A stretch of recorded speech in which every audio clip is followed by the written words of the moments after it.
各位法师、各位莲友们，早上好，阿弥陀佛。阿弥陀佛。现在这一章，师父提供给各位大家参考。你们想不想快乐？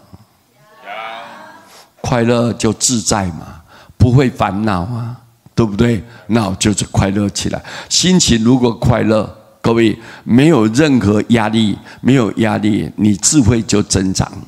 智慧一增长，我们看世间的真相就明明白白，看得很深入，看得很透彻。所以各位，快乐很重要。它的小秘诀，怎么样可以得到快乐？第一，不要存有憎恨的念头。我要恨你，我要恨你。各位，这种念头不可以要，不可以放在你内心当中。你看，你恨别人，实际上最痛苦的是你自己。我们为什么会气愤他？为什么对他不满？是因为他有毛病嘛？他让你不满意嘛？他有做错了嘛？因为他不对结果来惩罚我个人，那不是太愚痴了吗？太颠倒了吗？各位，对不对啊？所以各位一定要注意，你如果存有这种憎恨心，就我讨厌你，我恨你，有这种心态、这种念头，你这个人就障碍重重，你的内心就污染了，不干净，佛性就消失了。你的本性本来就是跟佛一样的，结果因为你有嗔恨的念头，那你不会光明，你的灵魂就污染了，就肮脏了，自然就会自找痛苦，就一直堕落。你的佛性没办法显露开来。所以各位，你看，你要快乐吗？你第一个念头憎恨心，这个一定要把它斩断啊！各位，这个就是第一个，你可以得到快乐。我不会去怨恨任何一个人，不管你怎么样对待我，我就是不会去恨别人，因为我们知道人与人之间如果没有前世因，哪有这一辈子的果报呢？为什么他会跟你敌对？为什么会找你麻烦？为什么看你不顺眼一定是我自己前世有对人对不起的地方，各位知道吗？所以你如果能够了解因果，你就不会怨天，不会去埋怨天为什么对我这么不公平？你不会有这种念头。如果你对自己了解你自己，你就不会怨人呢。你想想看，你是个好人还是坏人？你自己想想看，你有什么资格去讨厌别人？人家不要讨厌你，已经是你够幸运了。各位，对不对啊？对不对啊？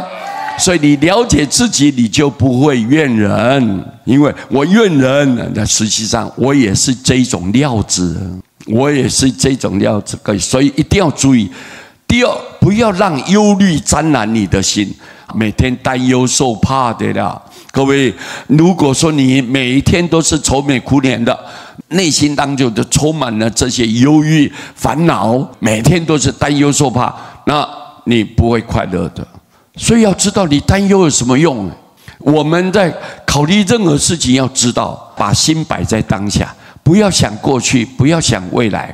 现在怎么处理？我们勇于去承担，勇于去面对。面对以后，我们就处理它，处理它以后就放掉它呀。所以各位，不要让忧愁这种担心受怕的，不要沾染到你的心，也就不要放在心上。第三，让生活越简单越好。对，如果千辛万苦的要跋山涉水吃那一餐，搞得乌烟瘴气的，时间上浪费也没有必要。所以我们要让生活越简单越好，这是快乐的小秘诀。第四，我们让有意义的愉快事情多分享给他人，有意义的能够帮助别人让别人能够幸福快乐的让别人可以解除他的痛苦的这种很愉快的事情，我们多多分享给他人。自己快乐也让别人快乐，自己幸福也让别人幸福。各位，这叫发菩提心，真正在行菩萨道啊！不要只有单单考虑你个人。为什么佛能成佛？为什么菩萨变成菩萨？原因在哪里？他跟我们人是一样的最后为什么他成就这么高超，这么让人家敬佩？可以讲说万古流芳啊！为什么？他就是一心都为众生付出啊，从来没有自私的念头，都是把好的先给别人，自己宁愿牺牲，就让别人幸福。所以他成佛，成为菩萨，都是这么来的呀。哪里有一个人都是每天考虑自己，我要争取到福利，然后我不顾别人的死活？没有啊，没有一个菩萨这样做啊，没有一尊佛是这么一个行为啊，没有啊，都是要考虑别人啊，你才能够成佛。今天为什么你们来出家修行？你说我就没地方跑啊，我就只有来这里呀，就是这样。你在搞什么？我们肩膀担待的如来家业，我们要弘法利生啊，我们要济世度众，我们要代天仙化。你要有这种悲愿呐、我这样讲，你们就哎呀，我就没地方走啊，所以我来这边，这样子生活。各位，我讲你不高兴是吧？很多人就是这种错误的心态。现在放眼这整个娑婆世界，大有人在啊！各位，你这样子苦笑，你认为说啊，我不是这样啊，不是这样是最好的了。你能够秉持了这个出家的最崇高的意义，我是要解脱，我要了断生死，我一定要成就道业。那师父替你高兴。有的人不是啊，不是，他的心态是错误的，邪知邪见的，是不应该讲。所以我们一定要把有意义的、很愉快的事情来分享给他人，都处处为别人着想，为他考虑，那你这样的福报才会增长。